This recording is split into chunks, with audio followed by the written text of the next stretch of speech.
પ્રવૃત્તિ 6.1 માં આપણે એવું ચેક કરવાનું છે કે પ્રકાશ સંશ્લેષણ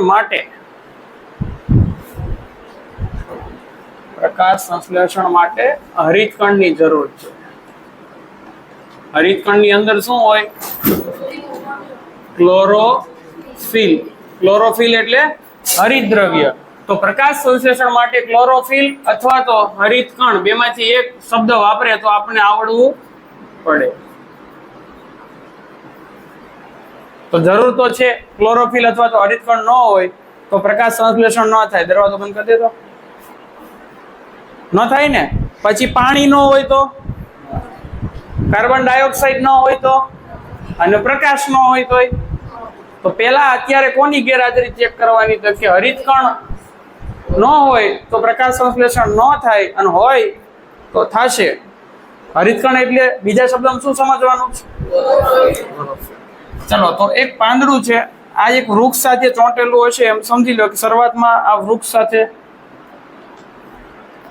આ એક છોડ સાથે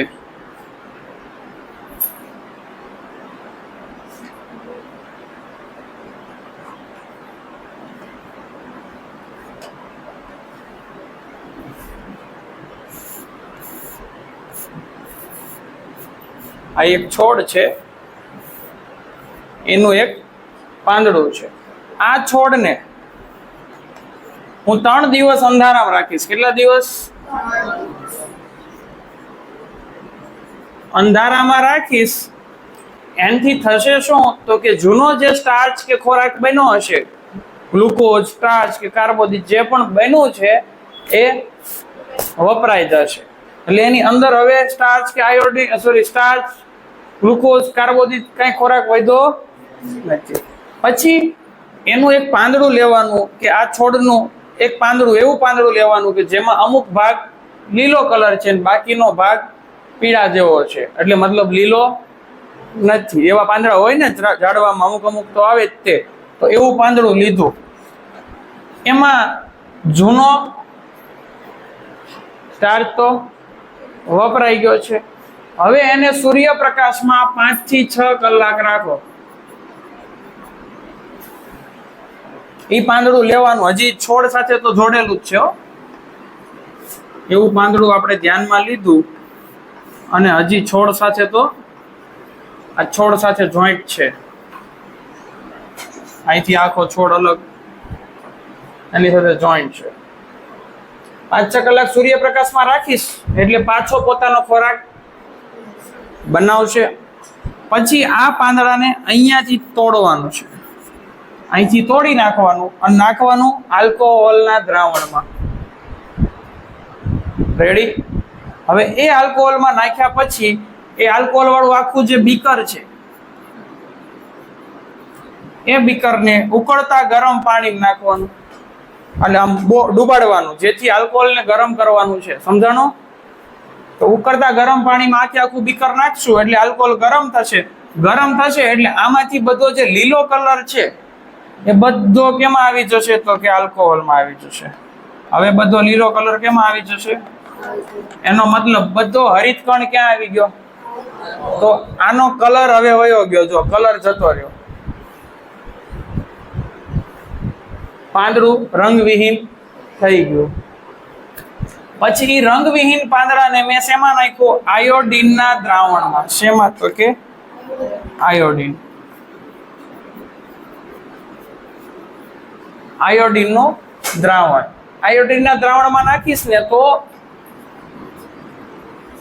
આયોડીન છે ને જ્યાં જ્યાં સ્ટાર્ચ હશે ત્યાં બ્લુ રંગ આપશે. સ્ટાર્ચ બન્યો હશે ત્યાં તો મને દ્રાવણમાંથી જે બહાર કાઢ્યું તો બ્લુ રંગ ક્યાં આવ્યો? જ્યાં લીલો રંગ હતો, એનો મતલબ કે જ્યાં હરિતકણ હતું ત્યાં ખોરાક બન્યો છે, સ્ટાર્ચ બન્યો. તો હરિતકણ છે તો સ્ટાર્ચ બન્યો છે. બાકીનો જે ભાગ હતો પીળો ભાગ, ત્યાં સ્ટાર્ચ બન્યો નથી. તો આ પ્રયોગથી મને ખબર પડી શું?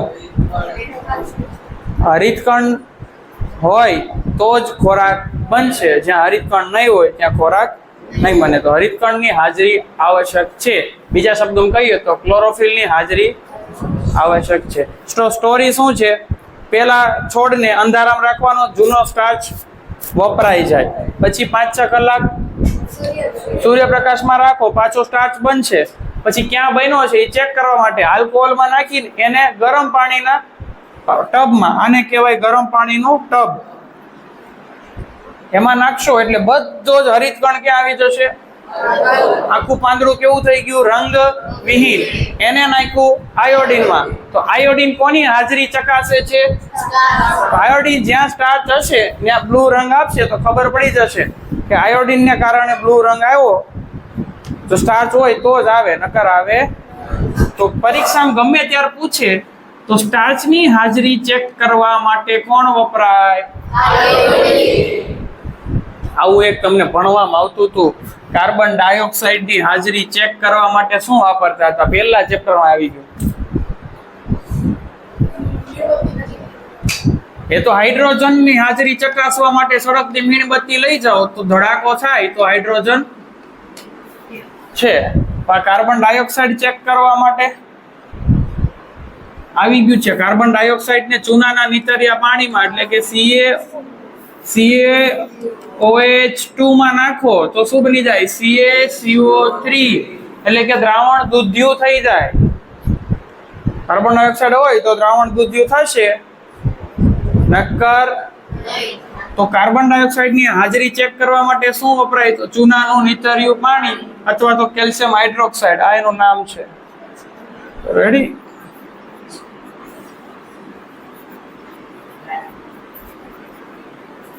બીજું શું નામ છે? Calcium hydroxide. હજી એક નામ છે ફોડેલો ચૂનો. હાઇડ્રોજનની ચેક કરવા માટે શું કરવાનું? મીણબત્તી લઈ જવાની. એમ હવે એક નવું આવ્યું, સ્ટાર્ચની હાજરી ચેક કરવા માટે કોની જરૂર પડે? આડોડીન. આડોડીન નહીં, તમારે જેવા આડોડીન નહીં, હા આયોડીન. ઓકે, તો આ સ્ટાર્ચ હશે, ખબર પડી ગઈ. બીજી પ્રવૃત્તિ છે પ્રવૃત્તિ 6.2. આમાં તમારે એવું સાબિત કરવાનું છે કે કાર્બન ડાયોક્સાઇડ ની હાજરી વગર પ્રકાશ સંશ્લેષણ થાય નહીં. શું ચેક કરવાનું છે? પ્રકાશ સંશ્લેષણ કરવું હોય તો કાર્બન ડાયોક્સાઇડ જોઈએ. રેડી? 2 છોડ લાવ્યા, 2 મૂકી દીધા. શેમાં? પહેલું ક્યાં મૂક્યું? અંધારામાં. અંધારામાં કેટલા દિવસ? 2 થી 3 દિવસ. બીજું સ્ટેપ શું કરવાનું? અંધારામાં મૂક્યા પછી એ છોડને લાવવાના, એટલે એનો જૂનો સ્ટાર્ચ બધો વપરાઈ ગયો. હવે એની ઉપર નીચે પહેલા એક ડીશ મૂકવાની, એની ઉપર કુંડું મૂકીને ઉપરથી 2 ઢાંકી દેવાનું. ઢાંકવાનું, પણ એ પાત્ર જે છે એ પાત્રમાં KOH નાખીશ. બી માં KOH આમાં છે, આમાં નથી. તો આમાં જ્યારે હું ઢાંકી દઈશ, નીચે ટ્રે રાખી, ઉપરથી કાચની પેટી ઢાંકી દીધી, અને અહીંયા એક રકાબીમાં મેં KOH રાખ્યો છે, પોટેશિયમ હાઇડ્રોક્સાઇડ. KOH રાખીશ તો અંદર જેટલો કાર્બન ડાયોક્સાઇડ હશે, CO2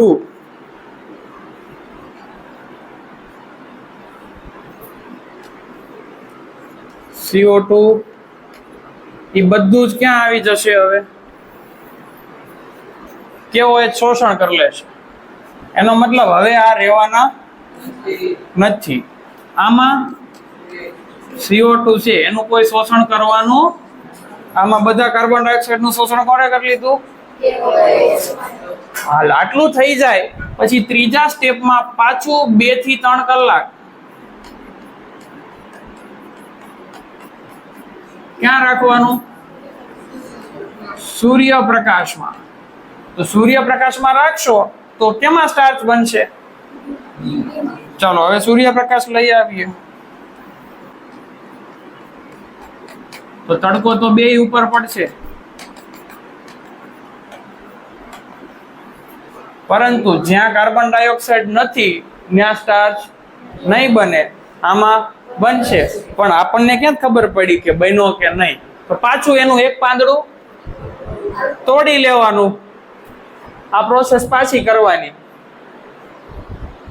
એ પાંદડું તોડી આલ્કોહોલમાં નાખવાનું, એ આખા બીકરને ટબમાં, ઉકળતા પાણીના ટબમાં નાખવાનું, એટલે લીલો કલર. પછી એને આયોડીનના દ્રાવણમાં નાખો, બ્લુ કલરનું પાંદડું થઈ જાય તો સ્ટાર્ચ છે. બ્લુ કલરનું ન થાય તો આ એ અને બી માંથી કોનું પાંદડું બ્લુ થશે? બી નું બ્લુ થઈ જશે. કેમ? તો સ્ટાર્ચ બન્યો છે. આનું બહુ બ્લુ નહીં, આછો બ્લુ આવશે. એનો મતલબ સ્ટાર્ચ કેવો બન્યો? થોડો કલર. સમજાઈ ગયું?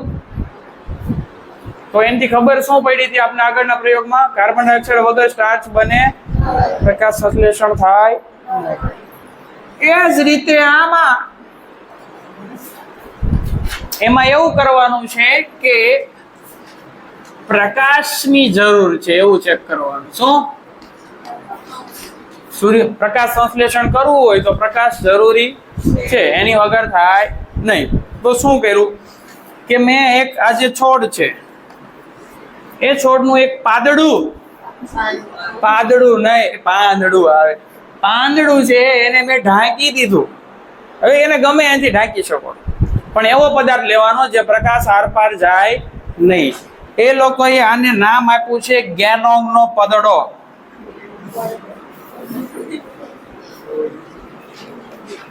ગેનોંગનો પડદો. લેડી. હવે આપણે તો ગમે ત્યાંથી ઢાંકી શકીએ, એવું કઈ નહીં. એવું આમ લેવો પ્રકાશ નો થવો પડે, એવો ખાલી, બીજું કઈ નહીં. શું કેવું તમારું? હા, ઈ ગઈ એટલે ફાઈનલ. પછી એમ આપણે આ ઢાંકી દીધું તો પ્રકાશ પડતો તો કોની પર પડ્યો? વચ્ચેના સ્ટાર પર પડ્યો અને આજુબાજુના ભાગ પર પ્રકાશ પડ્યો. પછી ઈ પાંદડાને પેલા તો આ પાંદડાને 3-4 દિવસ ક્યાં મૂકવાનું? અંધારામાં.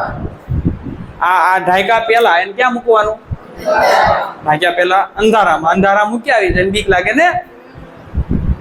બીક લાગે પાંદડાને અંધારામાં? આપણે એટલે મૂકવા નહોતા કે અંધારા મૂકવા. શું કામ કહેતા? અંધારા માં પાસે મૂકવા કહેતા. તમને તમારા મમ્મી પપ્પા કોઈ કહેતા હતા? તોફાન કરતા હોય શું કે અંધારા માં પાસે મૂકી આવી છો? હજી સુધી મેં જોઈ નથી અંધારામાં. તમે જોયું હોય તો મને મળાવજો. જોઈ છે કોઈએ? કઈ નહીં. તો આપણે પાંદડાને અંધારા માં પાસે મૂકી આવવાનું 2-3 દિવસ. ચૂનો સ્ટાર્ચ વપરાઈ ગયો. હવે નવેસરથી પેલા ઢાંકીને પછી તડકા મૂકવાનું છે. તડકા મૂકશું તો ક્યાં આ જે ખુલ્લો ભાગ છે ત્યાં સ્ટાર્ચ બનશે, ઢાંકેલા ભાગમાં નહીં બને. હવે આ પાંદડું તોડીને પાછી પ્રોસેસ કરવાની. પેલા ક્યાં નાખવાનું? આલ્કોહોલમાં. આપણે આગળ જે પ્રોસેસ કરી હતી એ સેમ. પાંદડું તોડીને આલ્કોહોલમાં, આલ્કોહોલને ગરમ પાણીના, ઉકળતા પાણીના ટબમાં, એટલે બધો લીલો કલર આલ્કોહોલમાં. હવે જે પાંદડું કલર વગરનું થઈ જાય છે એને નાખવાનું. તો આયોડીનમાં નાખીશ એટલે એમાં બ્લુ કલર ક્યાં આવ્યો? જો જે ભાગ ખુલ્લો હતો બ્લુ કલર આવ્યો, જે ઢંકાઈ ગયો હતો એ એમનો છે. એનો મતલબ ખબર પડી. શું ખબર પડી?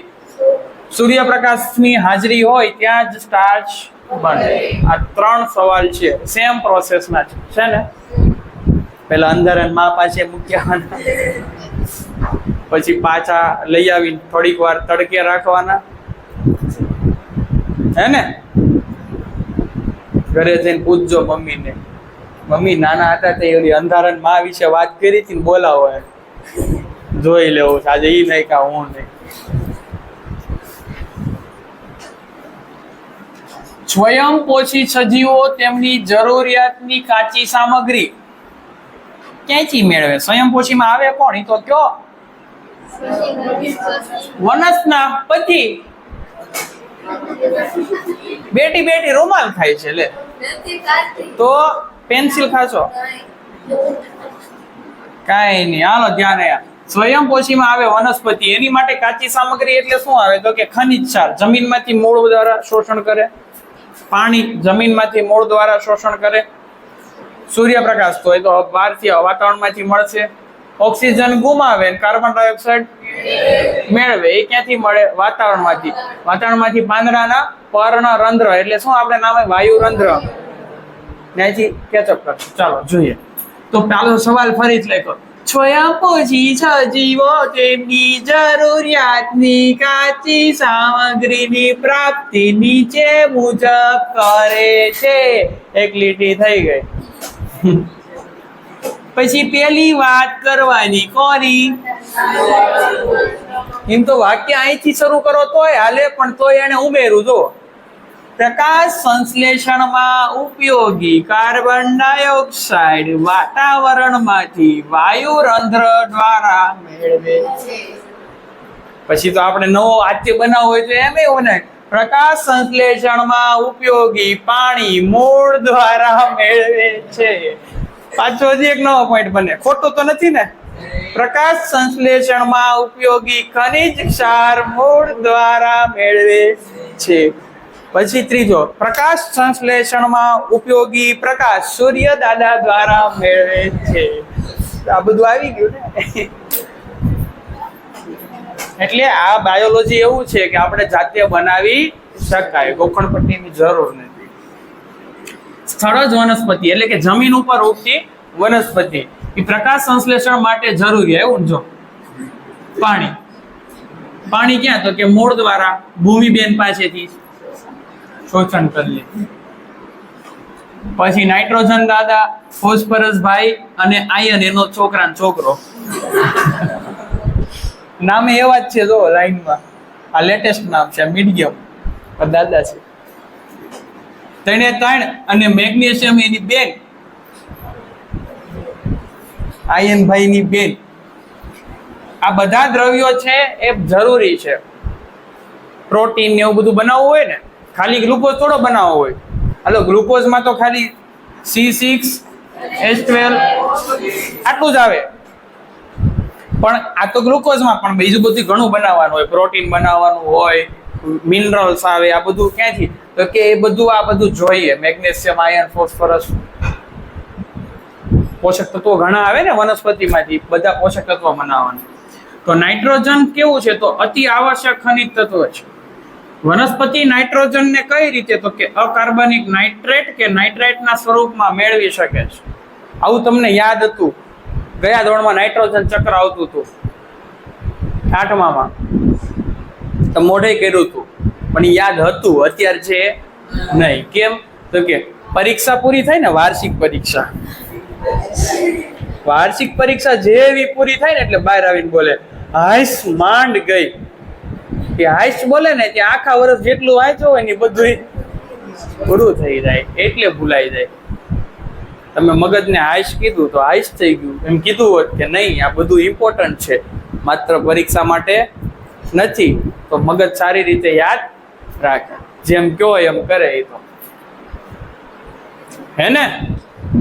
ઉત્તરાયણ ને દિવસે ઘણા મગજને સાંજે કહીને હોય કાલ વહેલું ઉઠવાનું, પહેલો પતંગ આપણો હોવો પડે. હા, ત્યાં તો વહેલા બધાને પેલા મગજ એને ઉઠાડી દે. અનુભવ છે કોઈને? જો રાતે આદેશ આપ્યો હોય સવારમાં પેલો પતંગ આપણો જ હોવો પડે, એટલે મગજ એને વહેલા ઉઠાડી દે. ઉઠવું ન હોય તોય કોઈ દી ન ઉઠતા હોય તે દિવસે ઉઠી જાય. ધૂળેટી દિવસે, ઉત્તરાયણમાં, નવા વર્ષે, દિવાળી પછીનો નવો વર્ષના દિવસે ઊંઘ ઉડી જાય. કઈ નહીં, આદેશ આપજો, સારા આદેશ આપજો. તો ત્યારે નાઇટ્રોજન ચક્રમાં એવું આવતું હતું કે વાતાવરણમાં તો નાઇટ્રોજન ઘણો બધો છે કે નથી? તો એ બધો નાઇટ્રોજન વનસ્પતિ ડાયરેક્ટ શ્વાસમાં લઈ શકે છે નહીં. એ ક્યાંથી લેવો પડે એને? જમીનમાંથી. કયા સ્વરૂપમાં? તો કે નાઇટ્રેટ કે બોલો, નાઇટ્રેટ કે નાઇટ્રેટ સ્વરૂપમાં જ લેવાનો. તો એનું સ્થાપન કરવું પડે જમીનમાં. કોણ કરી દેતું હતું?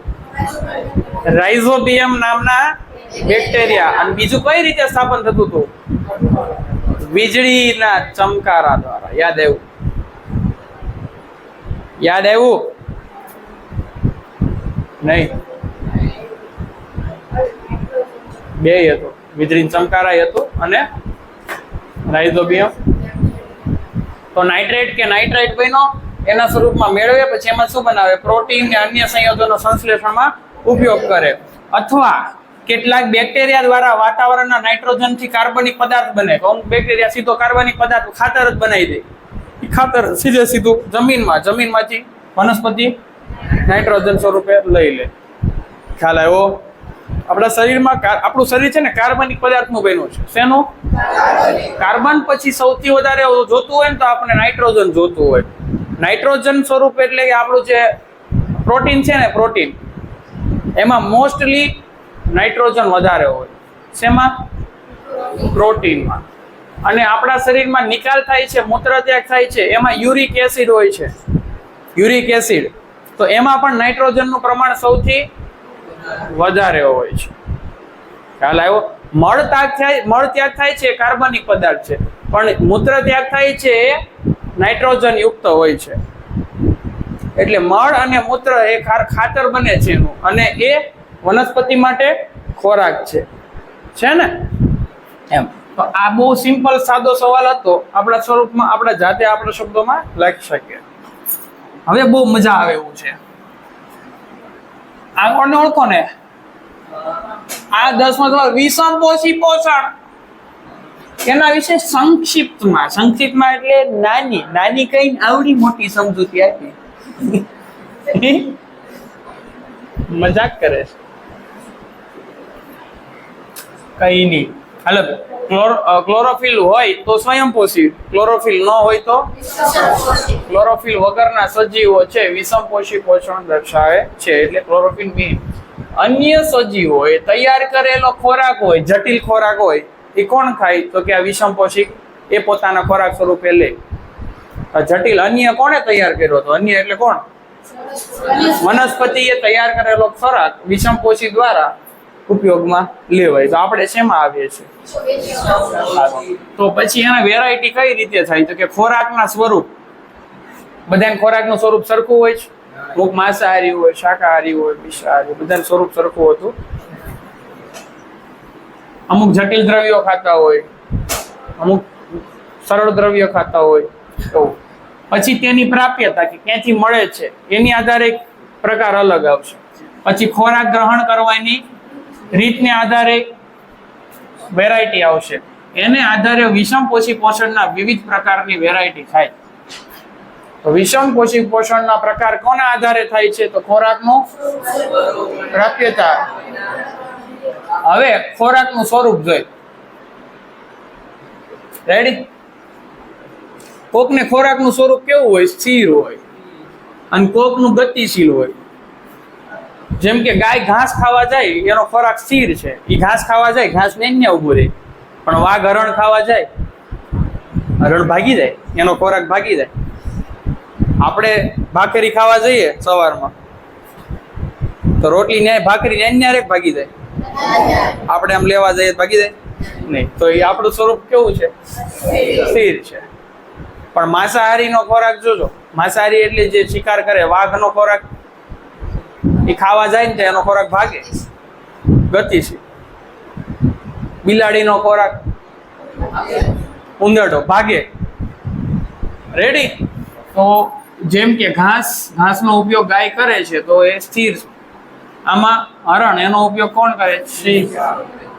હવે ગ્રહણ કરવાની રીત અને ઉપયોગ કરવાની પ્રયુક્તિ. આપણે પ્રાણીઓ જુઓ તો કે પ્રાણીઓ પહેલા ખાય પછી અંદર શરીરની અંદર શું થાય? અંદર પાચન થાય. પાચન એટલે એને કહેવાય વિઘટન. રેડી? હવે ફૂગ છે ને પેલા વિઘટન કરે. જેમ કે તમારા નાસ્તાનો ડબ્બો છે, નાસ્તાના ડબ્બામાં ખોરાક પડ્યો છે, એ સીધો ખાય નહીં. ફૂગ એની અંદર હોય, ફૂગ થાય ને 2-3 દિવસ પડ્યું રહે પછી ફૂગ થાય અંદર. ફૂગ શું કરે?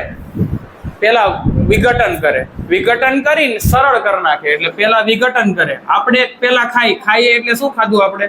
આને વિઘટન કર્યું એટલે શું બનાવ્યું? સરળ બનાવ્યું.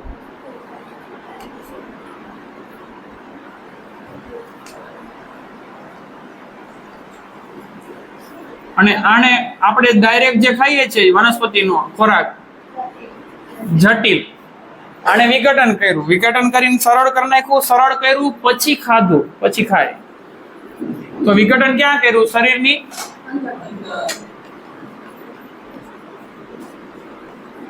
શરીરની બહાર વિઘટન કરે, પછી મોઢામાં નાખી ખાય. રેડી? પેલા ખાઈ જાય, પછી પેટમાં વિઘટન થાય, જેથી કરીને બહાર સ્મેલ આવતી નથી. વિઘટન થાય ને એટલે ખરાબ સ્મેલ આવવાની જ છે. પણ આનું વિઘટન બહાર થાય છે તો સ્મેલ ક્યાં આવે? ડબ્બામાં સીધી બહાર આવે ને, કે ફૂગના શરીરની અંદર આવે? આપણા શરીરની અંદર વિઘટન થાય છે એટલે અંદર પછી બધો ગેસ બધું અંદર જ રહે છે ને. વિઘટન સ્મેલ જે બધી અંદર પડી રહે. અંદર કઈ સુગંધી પદાર્થો નથી આપણા શરીરની અંદર. તમને જે બહારથી શરીર સુંદર દેખાય છે એટલું બધું સુંદર ને સ્વચ્છ અંદરથી હોતું અંદરથી જોવું ન ગમે આપણને. મળમૂત્ર ચામડું ને બધું વાસ મારતું હોય છે અંદરથી, હોય કે નહીં? એમ એટલું બધું અભિમાન કરવાનું નહીં. એટલે આવું બધું છે. આ લોકોને ફૂગને સારું, એ બહાર જ વિઘટન કરી નાખે, અંદર ખરાબ સ્મેલ ભેગી કરે નહીં. ચાલો પછી ખાય. તો આ બેની વેરાયટી અલગ થઈ ગઈ કે નહીં? તો જો કેટલાક સજીવો જટિલ ખોરાકના ઘટકનું શરીરની બહાર જ શું કરી નાખ્યું, ત્યારબાદ તેનું, દાખલા તરીકે ફૂગ, તંતુમય ફૂગ, ઈસ્ટ અને મશરૂમ જેવી ફૂગ. બીજા કેટલાક સજીવો જટિલ ખોરાકને પહેલા અંતઃગ્રહણ કરી ખાઈ જાય, અંદર જાય, પછી પાચન અંદર ની જાય પછી થાય. જોયું? તો આ બીજા પોઈન્ટ વાળું આ અને પહેલા પોઈન્ટ વાળું રેડી. આ બે પછી ખોરાકને અંતઃગ્રહણ કરવાની રીત અને પાચન કરવાની રીત સજીવના શરીરની રચના અને કાર્ય પદ્ધતિ પર આધારિત છે. જેવી રચના થઈ હોય એવો ખોરાક એ લેશે. બધાનો ખોરાક કઈ સરખો હશે નહીં. એ પ્રમાણે તૃણાહારી, માંસાહારી અને મિશ્રાહારી. તૃણાહારી છે માત્ર વનસ્પતિનો આહાર તરીકે ઉપયોગ કરે. માંસાહારી છે અન્ય પ્રાણીનો માંસ ખાઈ જાય. મિશ્રાહારી છે વનસ્પતિ ખાય, અન્ય માંસાહારી પ્રાણી નહીં ખાઈ જાય. એ બધું જ ખાય. ખ્યાલ આવ્યો? તો મિશ્રાહારીમાં કોણ કોણ છે? તો વંદો, મનુષ્ય, આપણે બધું જ ખાઈએ છીએ. તો ગાય, ભેંસ ને એ બધું તૃણાહારીમાં આવશે. માંસાહારીમાં વાઘ અને સિંહ જેવા પ્રાણીઓ. પછી છે અમુક કેટલાક એવા હોય એ આખું કઈ નાસ્તો ન કરે, થોડુંક થોડુંક ખાય. જેમ કે મચ્છર આવે, થોડુંક જોઈને લઈને વહી જાય. આપણને બીમાર કરે પણ મારીને ન ખાય, આખું ન ખાય.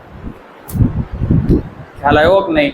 પછી આપણામાં ટોલા પડે, ટોલા એટલે જૂ પડે ને માથામાં, એ શું કરે? લોહી પીવે. હજી ખબર છે? નહોતી ખબર. એ લોહી પીવે ત્યાંથી. પછી કૃમિ નામ સાંભળ્યું છે? કરમિયા, કૃમિ પેટમાં થાય. એ આપણને મારી ન નાખે. આપણે જે ખોરાક ખાઈએ છીએ એમાંથી થોડોક ભાગ એ લઈ લે. આપણી પોતે જાતે કઈ ખાતું, આપણે ખાધું એમાંથી ઈ લે. ખ્યાલ આવ્યો કે નહીં? પછી આપણે જે ખાધું, આપણે આપણી ઉર્જા માટે ખાધું, એમાંથી ઉર્જા ઈ લઈ જાય તો આપણે નબળાઈ આવી જાય કે નહીં? તો કૃમિ કરમિયા થાય તો નબળાઈ આવી જાય.